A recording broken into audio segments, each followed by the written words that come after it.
You don't love cricket because you hate football. You love cricket because you love cricket. Similarly, you want to join non-core because you want to join non-core, not because you don't want to join core, because you have an affinity or love towards non-core. Or sometimes people say that my CPI is low, I will not make it to a core industry.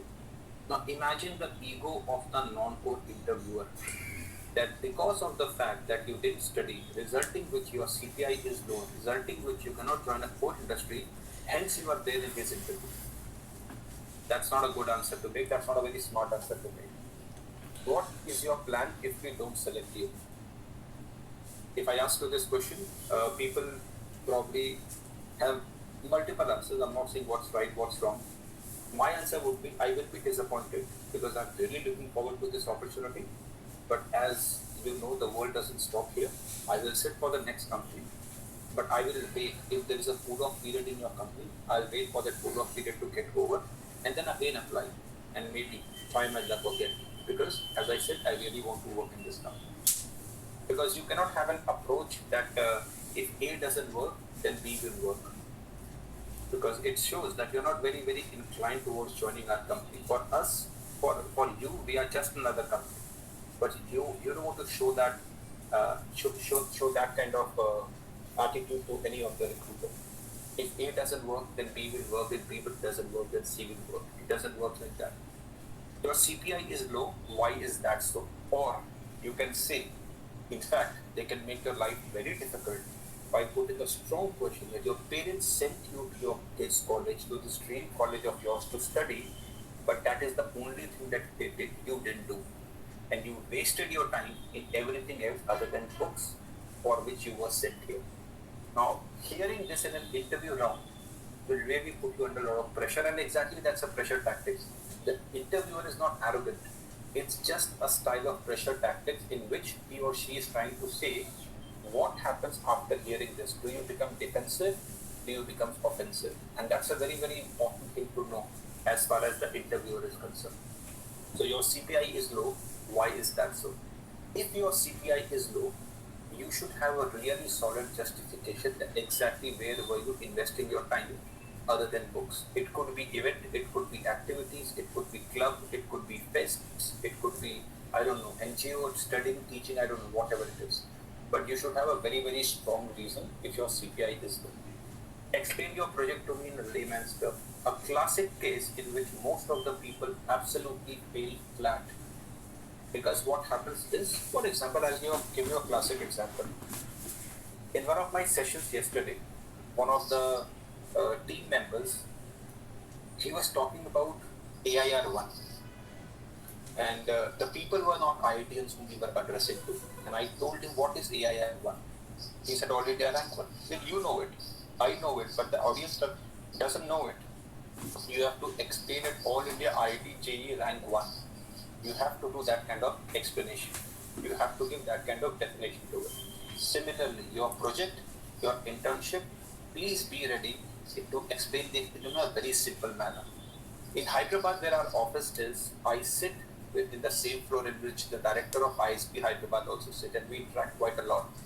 The ex-director of ISB Hyderabad is one of your alums. He's an IIT Bombay graduate, and then he studied at IIM Ahmedabad. He's currently the director of GMAT after leaving ISB, and we discussed with him quite a lot. There was a very interesting thing that he told me. If you can explain your business to an 8-year-old, make an 18-year-old buy your business and make a 28-year-old appreciate your business, you are doing a good business. If you can make an 8-year-old understand your business, make an 18-year-old buy or invest in your business by buying your product, and make a 28-year-old appreciate your business, you're doing a good business. The same works with your project also. If you can explain your project to an 8 or an 18-year-old, your project explanation is very simple. So make sure that happens. Why? What did you do in your internship, or what do you plan to do in your internship? If you're sitting for this internship role, what do you plan to do in the next 9 weeks? Technical question depending upon the industry. Estimation they might ask you, case studies they might ask you, extra credits. If you don't know guesstimations and case studies, there are some interesting frameworks that you should know. For example, a classic question could be that how many black cars are sold in Hyderabad, or how many red Maruti Suzuki Swift are sold in Delhi. Now it's a very very simple question it's a very tricky question to hear, but if you write it down in a piece of paper, people are not interested in the answer, but people are interested in the approach by which you arrive at the answer. Be ready with these 10 questions. They are definitely coming in your interview in one form or the other. I was interviewing at IIT Kharagpur in 2016 or 17 again, and typically if you understand that what happens is there are 6-7 panels who are running the interviews in parallel, and there are 60, 70, 80 people who are shortlisted. Everybody who comes out, all the students are waiting either in the waiting room or in the hall or at the ground floor of the hostel. Everybody who gets interviewed comes out and broadcast all the questions that were asked. It happened there also, but I'll tell you how it happened. I was interviewing at IIT Kharagpur, and I asked the first question, so tell me something about the company. The first 2 lines of the website was memorized by him, and he vomited on the table saying that the company was founded in 2004, headquarters is in London, India has got 5 branches, Gurgaon, Jaipur, Calcutta, Hyderabad, Bangalore. Great. The second guy walks in, I asked, tell me something about the company, exactly the same lines. Headquartered in London, founded in 2004, 5 branches in India, Gurgaon, Jaipur, Calcutta, Hyderabad, Bangalore. Third, fourth, fifth guy, everybody is giving the same answer. When the 6th person walks in, of course, by that time I was bored because I knew everybody is discussing outside. I asked the question, tell me something about the company. They said, founded in 2004, headquartered in London, 5 branches in India, Gurgaon, Jaipur, Calcutta, Hyderabad, Bangalore. The moment he finished, I said, good. Last year, 1 branch was closed. And you know what the thing with humanity is? If you give them options, they pick one. So I gave these options to this kid. I told him last year 1 branch was closed. Was it Gurgaon or Jaipur? He picked up Jaipur. And he said Jaipur was closed, and I said, fantastic. You are the first question since morning or since the evening.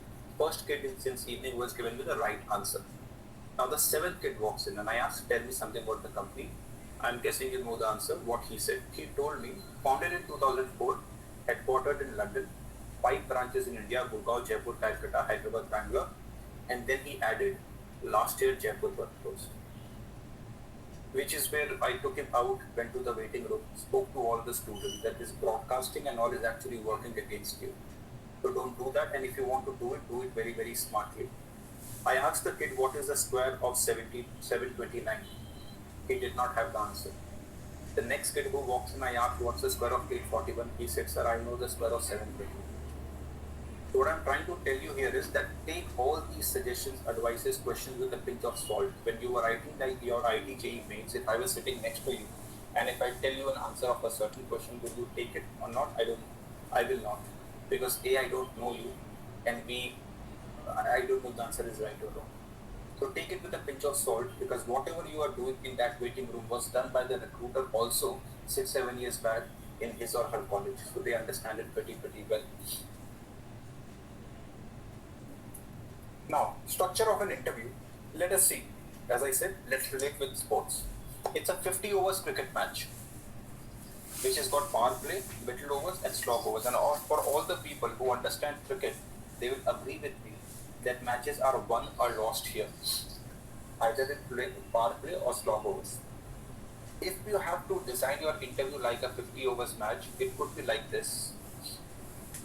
Playing 11 in the first framework is active in power play, breadcrumbs is active in middle over, and last one is ask a question. In fact, this is one of the questions that is asked by quite a few of you to the college, that what kind of questions should they ask at the end of the interview if they have to. The first question is, should they ask a question? Should you ask a question to your interviewer? Answer is 100% yes. You should ask a question or maybe 2 questions to your interviewers. Variety of reasons. First is, if he has asked you 20-25 questions, you should ask at least 1 or 2 in return. Second is, today by the end of the day, when you will try to recall this presentation, I am guessing you will remember the first 4 or 5 slides and you remember the last 4 or 5 slides, which is the power play, the slog over of this presentation. You will not have a very clear memory of the middle overs. That's how human brain works. Interviewers also works like that. They don't make a decision about you right after your interview whether you are selected or rejected.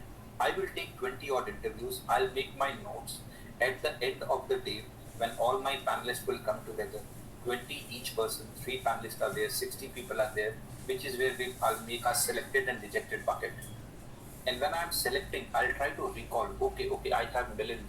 And what did he say? Okay, I have Pankaj. Do I remember Pankaj? If I have a trouble remembering you, you go in the rejected bucket because you did not leave an impression on me. And how do you leave an impression?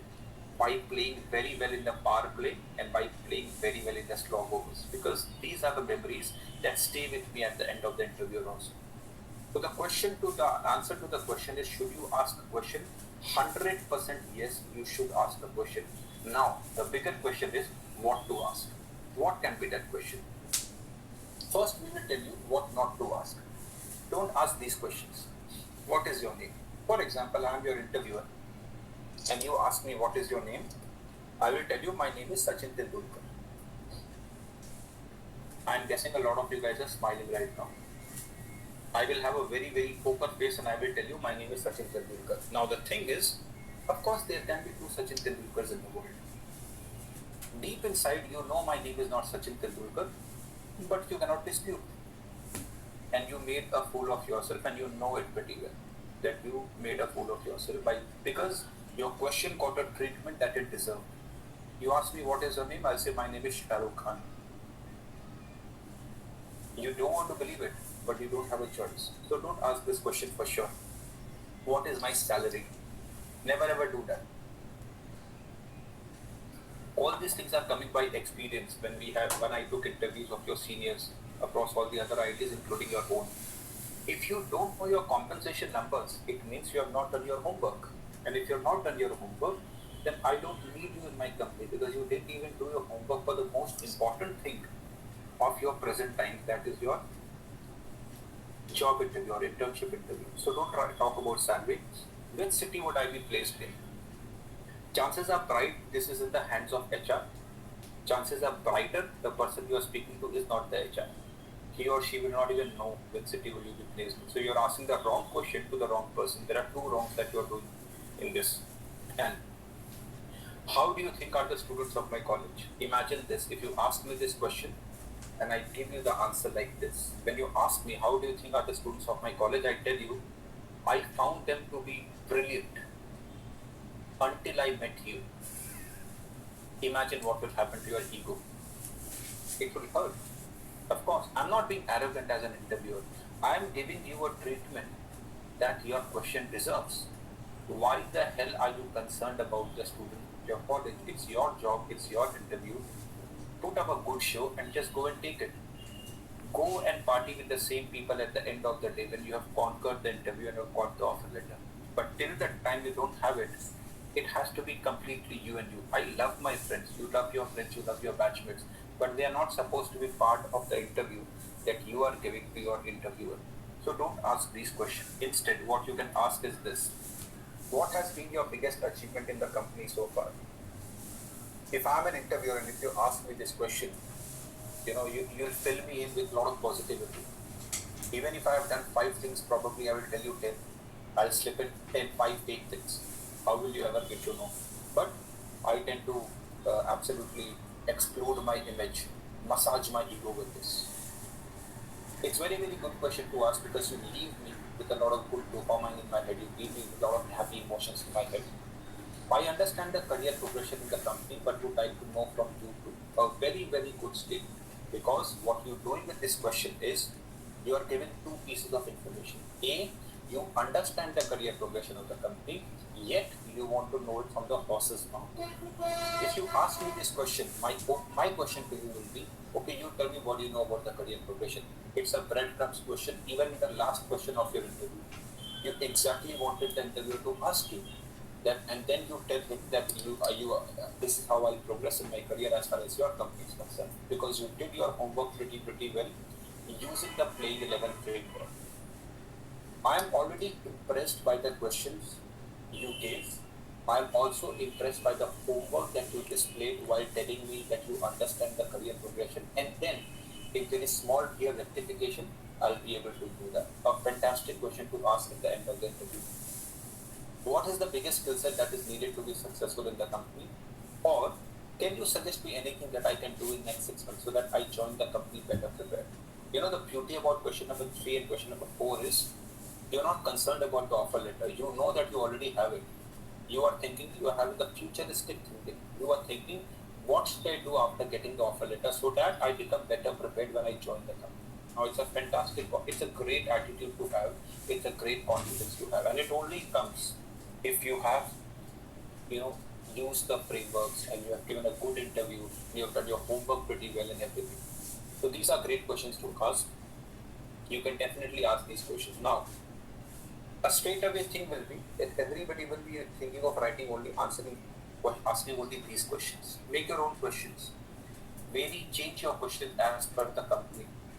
Change your questions also as per the way in which your interview went. If your interview went very, very bad, or if your interview went very, very good, you have to do a turnaround somewhere.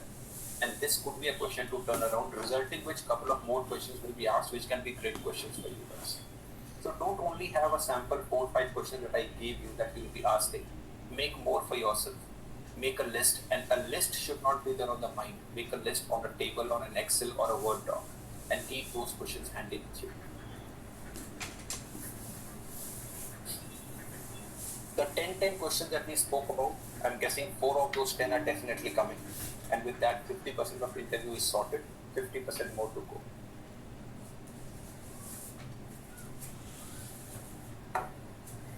Definitely talk about your interests and hobbies. Now you might say that I don't play for Insti, I don't play for hostel, I don't play for city, state, country, international, earth, galaxy, I don't know, doesn't matter. Even if you play on your terrace, even if you play with your younger cousin, brother, sister, whatever it is, even if you play in the lane of your house, definitely talk about your interest in hobbies. It cuts across very, very well. Whether you are a Counter-Strike, Age of Empires, AOE, Dota player, FIFA player, whatever it is, it cuts across very, very well. There's a very interesting read that I did on LinkedIn. One of the kids wrote that I love to play table tennis in his resume. And the interviewer asked, so who's India's number 1 player? He said, I don't know. Then he asked, who's world number 1 player? He said, I don't know. Then he asked, what's the circumference of the ball? He said, I don't know. Then what's the height of the net? I don't know. What's the perimeter of the table? I don't know. So the interviewer asked him, what do you know? He said, sir, I know how to play and I know how to enjoy. And that is what table tennis is for me. Even if you have not played for Insti, it doesn't matter. Chances are bright the person who has come for the interview also has an interest which could not go to a level which you think or others think can go. And if you guys connect on that, your interviews will be in a back burner. Everything will be about the interest in hobbies. For example, imagine this. If a Counter-Strike player meets a Counter-Strike interviewer, or a FIFA player meets a FIFA interviewer, frankly, both of them have the same interest, that is playing FIFA. I am guaranteeing you, out of 30 minutes, 20 minutes will be on FIFA only. Because, and if you are a good FIFA player, you or he will be selected for sure. So don't underestimate your interest in hobbies. Definitely write it in your resume and definitely mention in the interview because it cuts across very, very well. Another interesting point is when I'm a recruiter and if I'm recruiting you, for example, you are great at programming. Now, do I put my entire barometer of measurement of your ability only on programming? No. I also want to know whether you will be culturally fit in my company. I ask myself, do I want to see his or her face in my company every day? I ask myself, do I want him or her to be sitting next to me in the company every day? If the answer to those questions are yes, you will be selected. Even if one of those questions I have doubt or I have a no, you will be selected. So people are looking at more all-round people rather than people who are only into one thing, which is studies or whatever the technical thing that you have. Okay, next, what is happening is there is a poll which is coming on your mobile phones or whichever device you have. Scan the QR code or write slido.com and give this number and give the answer to this question. We'll have a live poll on this in this session. Who is the current president of RBI? You can scan the QR code, or if you're going with your laptop, You can do slido.com, hashtag 254109, and we'll have this.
Okay, we'll close the poll in another 20 seconds.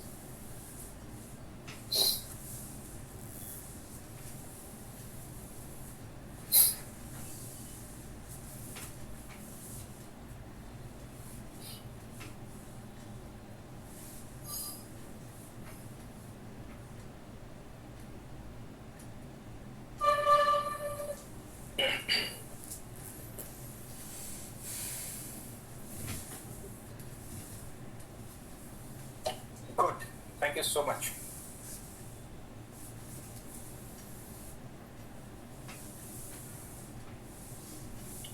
So, if we see a whopping 82% has said Mr. Shaktikanta Das, 12 Udijit, 3 to Raghuram, and 3% to Nirmala Sitharaman. And a few people also messaged me on the chat box stating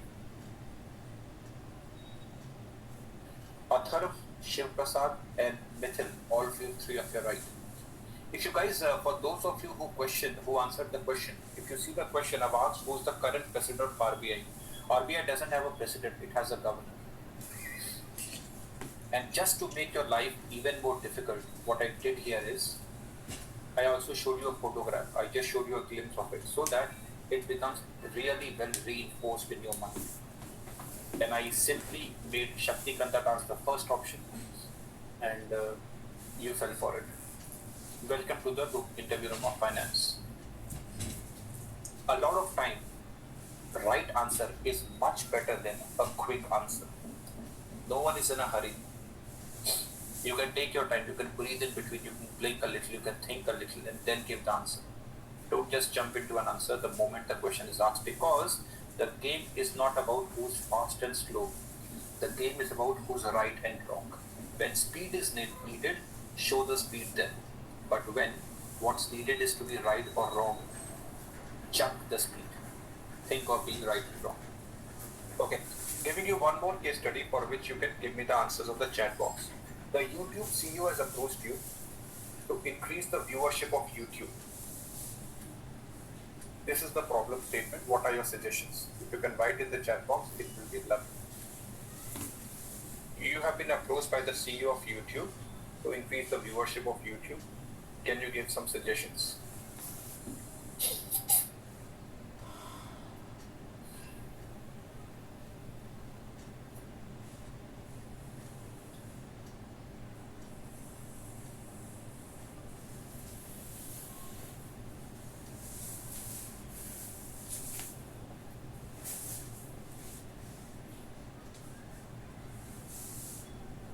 Okay, we have answers coming in. Interesting thumbnails. Keep old serials, movies in front. Perks for people already having channels. Reduce censorship. Okay. Add some incentives. Shut down YouTube for some time. Lovely. Removing, decreasing ads, lesser advertisement. Making people aware of how it can help them with their daily problems. Reduce ads, decrease ads, hosting educational platforms such as Coursera. Raise the content quality and diversify. Reduce ads. Reduce Prime membership charges. Boost integration in TVs. Lovely. Change the logo. Okay. Incentives such as gift card based on time watched. Making aware of the monetization they can do. Better recommendation after watching a video. Suggestion of video based on user search history. Chronically bad slash silly content. Make some controversy. Lovely. Better thumbnail. Introducing a new feature that is lucrative. Lovely. Good. Thank you so much, guys. Thank you. That's good enough for me to take it to the next level now. Now, a lot of solutions came, and I want you to read the question once again. You have been approached to increase the viewership of YouTube. What are your suggestions? And welcome to the realm of data science consulting and product development people. If you see the data science consulting and product development software people, in fact, most of the companies right now are looking for problem solvers. There was a problem, YouTube wants to increase the viewership, and you gave the solutions. Now the problem with problem solving is that the moment I tell you there is a problem to solve, you dive into the solution. You didn't even sit back to see the problem again. In this scenario, when I said you have been approached to increase the viewership of YouTube, not even one of you asked me viewership of the videos or the viewership of ads.